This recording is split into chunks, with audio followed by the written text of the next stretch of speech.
morning, wedding venues. In this video today, we are talking about diversity in the wedding industry. Now, you might not know why you need to know about this or how it might be affecting your business. So stay tuned as I'm going to speak to one of the UK's leading experts in this area.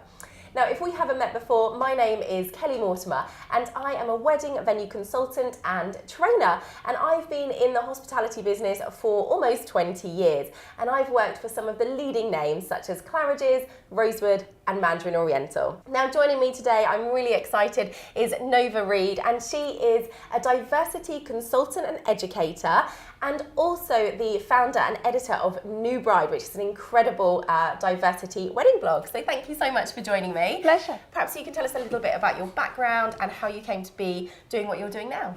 Oh, well, I've got an eclectic background. I started many years ago as an actress, so I've used that to help me with public speaking and communicating with people.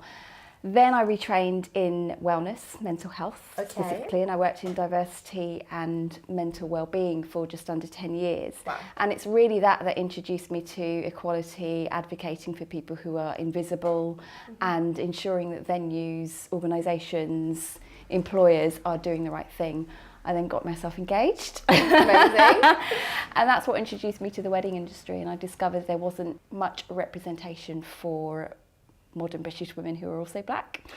And is that how you started your wedding blog? It is, yeah. So I just thought, right, you know, where is everybody? So I thought, you know what, let me just create my own platform. It was originally just to document my planning, and then it became really popular. People started asking me to sponsor, readers were asking me to share more content, and so here I am today. And it was that's really been my platform for doing more diversity education with venues, publishers, dressmakers, all sorts, just everyone. To bring everyone, just bring more colour into the wedding industry, really. So for the venues watching, what do you think some of the venues are getting wrong? It's not including different types of couples. It's thinking beyond the quintessentially white British Cinderella Prince Charming. It's remembering that, for example, same-sex marriage is now legalised here. We've got couples who are coming from a background of cultures, of ethnicities, of backgrounds, and they wanted to blend their cultures together. What I found when I was getting married was that you go to a venue and you'd be given a brochure and there'd be this quintessentially white British couple in there, and that happened at every single venue we viewed. So it's thinking about, right, who are we trying to attract and who are we excluding? And I think that the main thing that venues are getting wrong is they're still thinking that the only types of people who will be coming through the door are able-bodied, heterosexual, white, quintessentially Cinderella-type couples, and we're more blended than that now. And they're obviously losing business because of that, because they're making people feel not part of what they're offering. Absolutely, and it's important to remember that often decisions are made in an instinct, and often decisions are being made at a subconscious level. So if we see a venue, we look on a website, we see a homepage, and it doesn't include us, we'll just disregard it and move on. And sometimes that's not happening at a conscious level. So it's vital that we're thinking about our imagery, and it's vital that we're thinking about our language as well. We're not just brides and grooms anymore. Absolutely. Wedding couples. 100% with you on that one. And whenever I speak about weddings or to venues, I'm always talking about couples rather than bride. Yeah. I think that's really important across the board. Across the board. And also, if there is a couple in a heterosexual relationship, it's not just the bride getting married. There's someone else. It's 50%. So again, it's just thinking about our language. It's thinking about, who are we currently excluding? Let's look on our website right now. Let's look within our marketing materials. Let's look with the publications that we're aligning our brand with. Who are we excluding, and how can we do better to include them? And I know that you came and spoke to a huge team for me of 50 wedding coordinators who were very moved by everything you had to say during your presentation and speech. But if wedding coordinators are watching right now, what can they do more of? So let's say on a show round or on a phone, is there something they can do more of to be more inclusive? Yeah, just be great listeners. I think there's a real fear or discomfort with talking about race in particular. And the one thing that is universal is love. And everyone from every walks of life, when they found somebody, has the beauty of sharing that moment. So it's about listening to them and their story. I think just listen more. If you've got a couple coming through the door who are having a multicultural celebration and you haven't organised that type of celebration before, ask questions. What are you honouring any traditions? Tell me about them. I would love to hear more about what that means. Show an interest. Just remember the human part before you start thinking, oh gosh, it's just different to what I've done before. They're two people in love getting married. If you start there, it just makes it very much easier and they feel cared for and listened to. So amazing.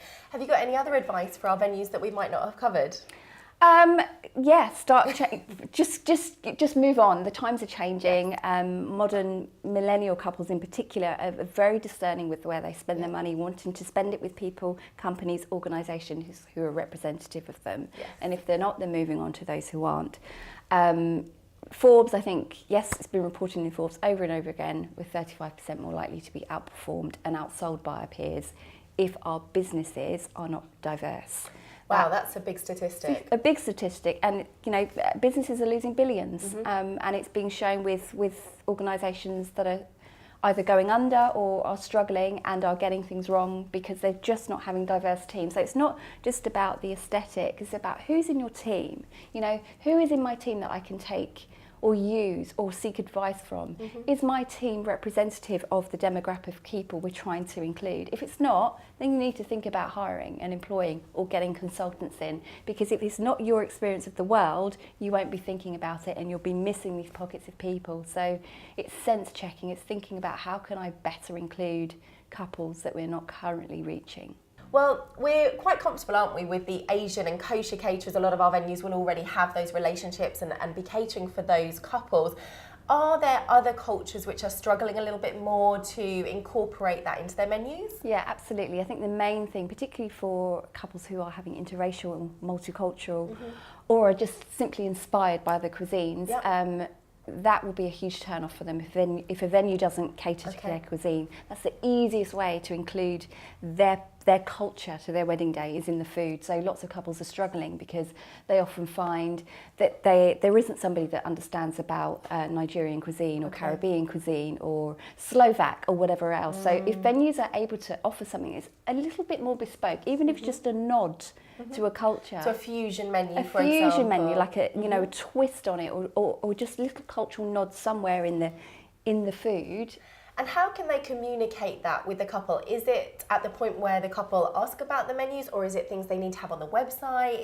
How do they communicate that message? I think it's if you've got as much information as possible on the website, it already entices people to inquire. So more about that. It might not be specific because there's going to be so many different people coming from different backgrounds, but something that's like, you know, if your culture is important to you, we can find creative ways to include that in your day. And chef is happy to work with you. 100%, rather than we're diverse, we do Asian and kosher. Well, I'm neither irrelevant for me, so how can you include me again? That's fantastic. The subject of diversity is so multifaceted. There is so much we don't know until we know. There's so much to explore and learn, and it's a continuous process. So not only do I sort of offer consultancy and training, I offer sense checking, so that if there's a particular marketing campaign where you need to sense check and make sure you're not tokenizing or causing any offence, those are sorts of things that I'm really happy to help and support with as well. So. Well, amazing. Thank you so much for joining me today. I have heard you speak personally and it is incredible. And this few minutes that we've just had this quick chat is literally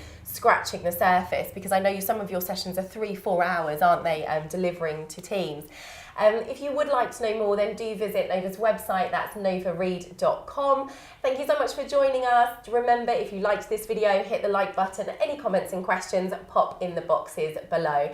I'm Kelly Mortimer, wedding venue consultant and trainer, and I'm passionate about helping you and your venue have more success.